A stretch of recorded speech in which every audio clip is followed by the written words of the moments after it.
supported on silica also showed catalytic activity for methane metathesis after photo reductions. Do you have any data to compare the catalytic activity of the catalyst with silica supported methane?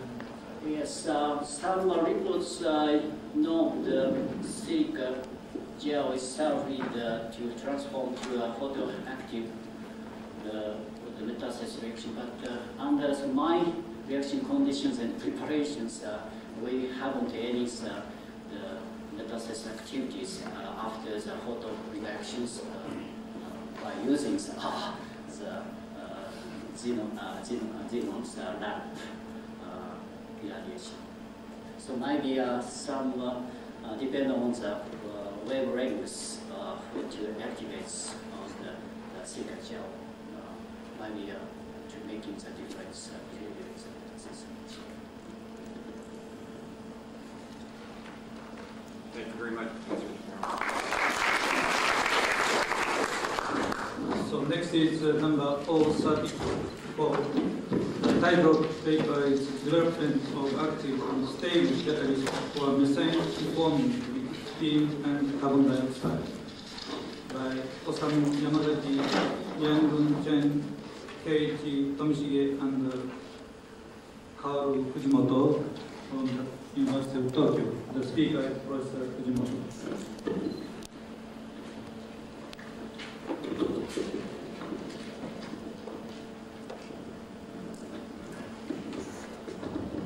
Thank you, Chairman. It's my pleasure to have a chance to talk to you about my work and the development of the catalyst for methane CO2 or methane steam reaction. As you know well, the methane and the carbon dioxide is most abundant carbon resources, but they are very stable, so that we can't use as it is for chemical use. Usually, we make synthesis gas from methane and make some C1 chemistry to utilize that carbon resources. Today, what I'm going to tell you is some new catalyst. Not a new one, but a very conventional composition, but extraordinarily stable catalyst.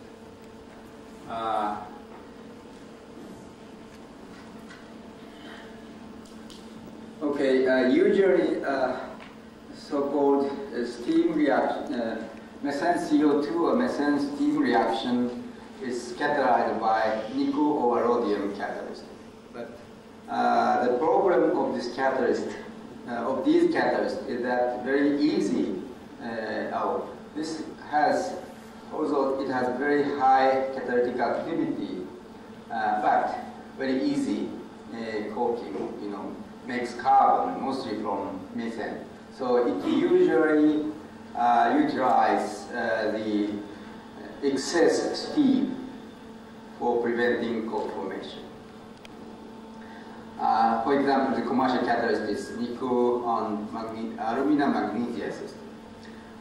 The target of our study is to develop a catalyst which can operate, for example, for methane CO2 reaction or methane water reaction, the ratio 1:1, because this is stoichiometric ratio. We can get high conversion for both CO2 or hydrogen, water, and methane.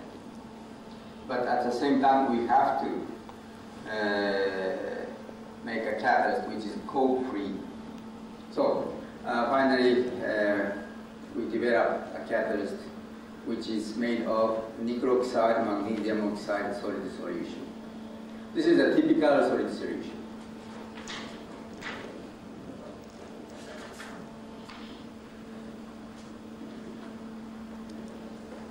The catalyst preparation is a very simple one.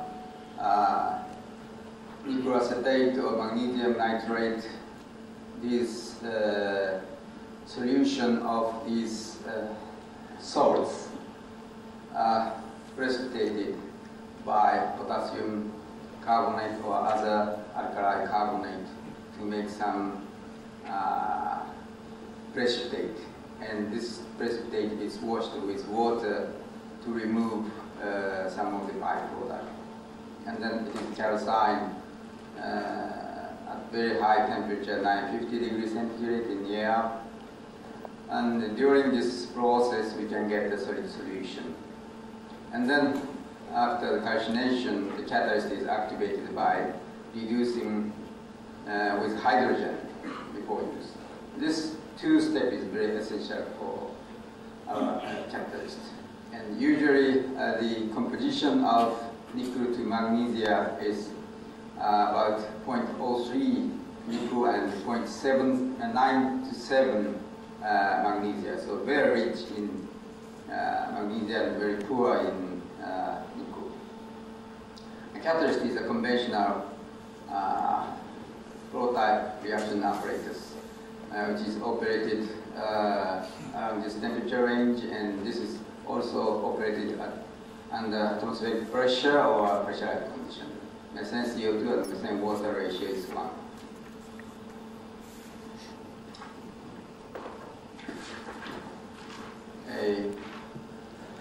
This is the XRD pattern of our catalyst. This is our catalyst, and this one is pure magnesia, which do not contain nickel, and this is nickel oxide. This is impregnated nickel oxide, magnesia oxide, and this one is a pure nickel oxide. And this is our catalyst, and this one has a very beautiful single peak. And the position of peak is a little bit shifted to higher diffraction angle. This is from the textbook. This is the so-called nickel magnesia solid solution. This catalyst is reduced at different temperatures. Temperatures lower than 750. This catalyst do not have any catalytic activity, but when it is reduced at 800 or higher, suddenly the catalytic activity appears. The catalytic conversion level is written here, and this is space velocity. I suppose the space velocity of this one is about 30,000 or something like that.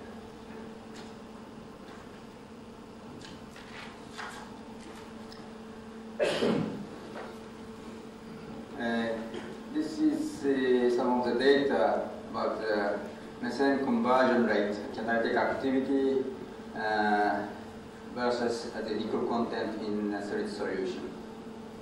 0.01 is 1%, 3%. This is the standard catalyst, and this is the highest nickel content.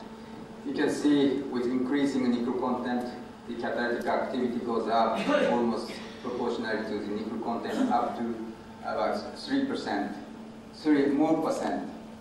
But higher than that level, the increase in the catalytic activity is not so much. And it is also interesting that ratios, carbon monoxide to hydrogen ratio is higher for catalysts with low nickel content and goes down to about to reach about 2. So CO-rich syngas is produced. Temperature is 600 degrees centigrade.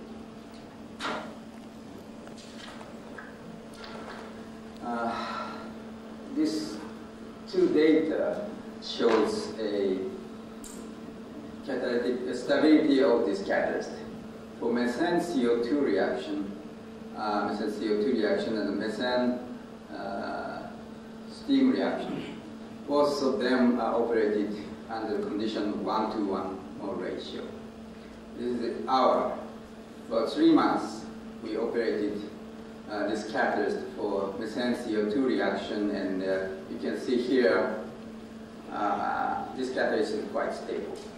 However, when the commercial nickel alumina steam reforming catalyst. It contains small amount of magnesia.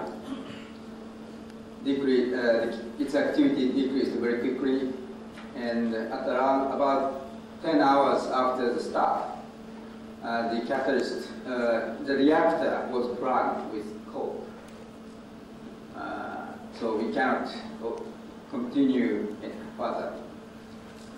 In case of water, steam reaction, this commercial nickel catalyst is very stable and very highly active when methane, steam-methane ratio is 2. But when water and steam and methane ratio is 1, catalytic activity decreased very quickly, and about 20 hours from the start. In this case also, the reactor was plugged with deposited carbon. But in case of this catalyst, even the steam-methane ratio is 1. The catalytic activity was quite stable, mostly about 3 days. Only 3 days we did it, but something like this.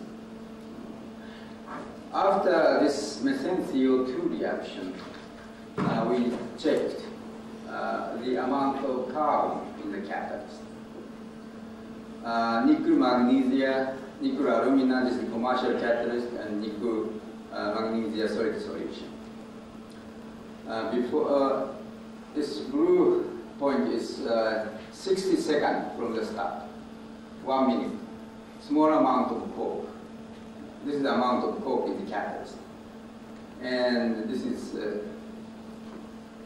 nickel alumina, it makes a very large amount of coke. And after 120 hours, coke increased quite a lot. And for alumina catalyst, maybe 100 or something like that, and it's bright. For the catalyst of solid solution, after second, some amount of coke, I suppose this is not really the coke, but some hydrocarbon species is formed. But after 2,400 hours after, even that catalyst, the amount of coke or some hydrocarbon material didn't change. So during this period, no coke was formed.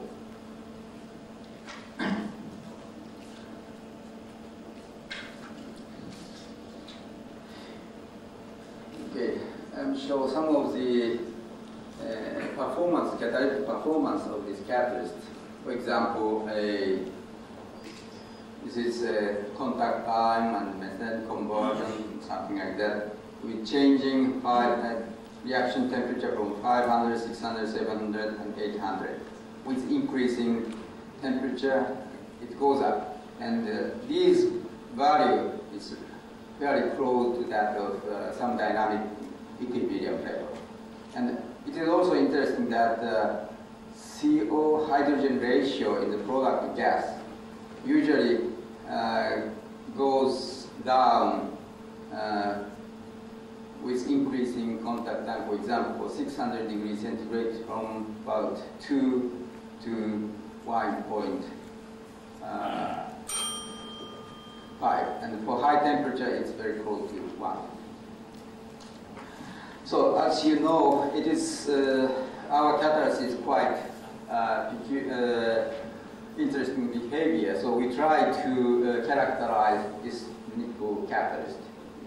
It is well known that nickel metal is an active species, so we try to measure the nickel zero. But all trials for characterization, XRD, adsorption, and XPS, or high magnification TEM, all these methods for characterizing the nickel species, we fail. Only nickel oxide is observed. So as far as we try, the nickel species or nickel metal is very small particles. This is only the speculation, but all these data show that our nickel particle is quite small. Only we succeeded to measure the oxygen absorption. oxygen absorption is shown by the oxygen-nickel ratio. Oxygen-nickel ratio. Nickel is about 3% in total catalyst. And high temperature oxygen absorption, room temperature oxygen absorption. But if 0.05 means 0.5% of nickel is the amount of oxygen absorption. So it means that very small amount of nickel, reduced nickel, exists on the surface. This is because this is co-precipitated catalyst. So in the bulk, even in the bulk, nickel exists. And only 3% in total catalyst is nickel, and only small amount of nickel metal should exist on the surface. Also, we show some of the kinetic data for our catalyst.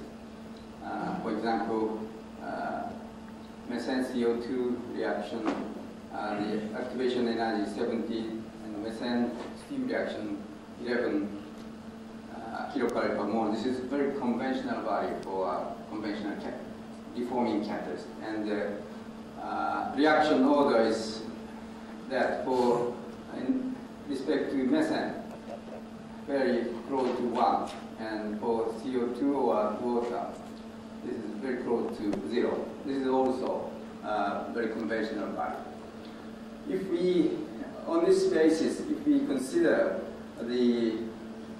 this deforming reaction proceeded by these 2 steps. One is methane activation, and activation with nickel, and the species is oxidized by steam or CO2. This step is very fast. It is the rate limiting step. This is also the very conventional phenomenon. And finally, I show our nickel magnesia catalyst was developed by reducing nickel oxide magnesium oxide solution at higher than 800.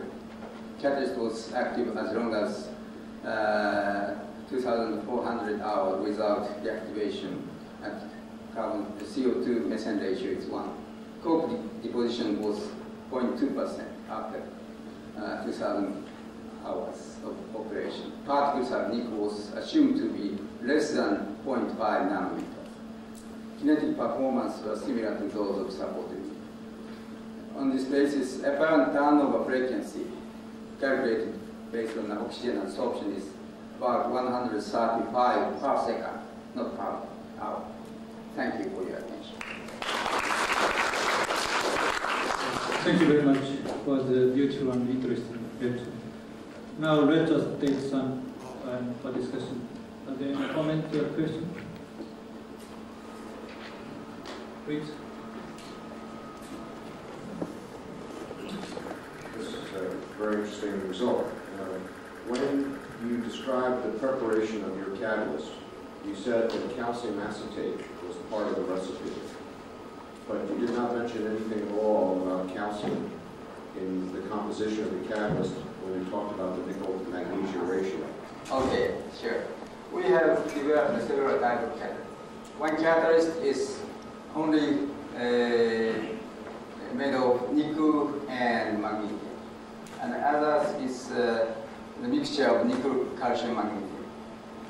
If calcium is contained in the catalyst, the performance is a little bit different.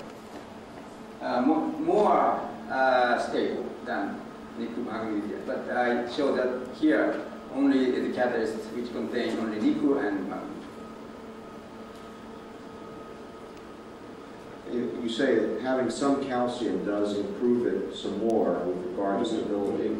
You're at a very low level of nickel already, 3%. Yeah. How much calcium is the optimum level? From our experience, about 10% of calcium is the best, gave the best results. And if the catalyst contains the calcium, even the feed gas, which contain excess methane, it does not make coke. So under very severe condition for coke deposition, calcium prevents its coking.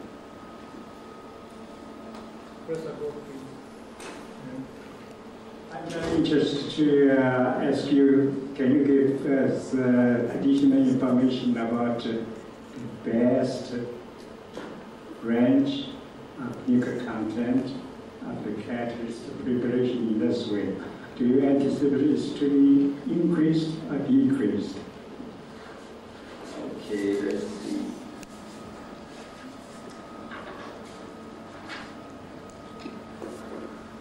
This is the data of nickel content and catalytic activity. And this is our standard catalyst, which contains 3% more of nickel. But you please remind that this is a precipitated catalyst. Even in the bulk, nickel is contained. So I suppose the amount of nickel on the surface area, specific surface area is about 20 square meters per gram, I suppose. So very small amount of nickel is out on the surface. Even we increase the nickel content to 7%, the catalytic activity does not increase so much. And how about the more increase in nickel content? It makes coke. Okay, last question, please. Okay, I want to know the where small the nickel particle is on the surface or not? On the surface surface. or MTO support? Uh, Or not? Or the inside? You know, you didn't observe the nickel. Unfortunately, we did not observe any nickel particle on so-called high magnification TEM. Usually, it distinguishes only the particles such as less than 10 angstrom or less.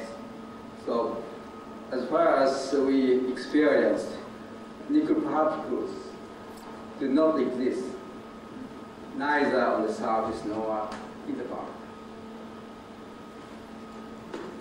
Okay, thank you very much, Professor Lee. Next is the last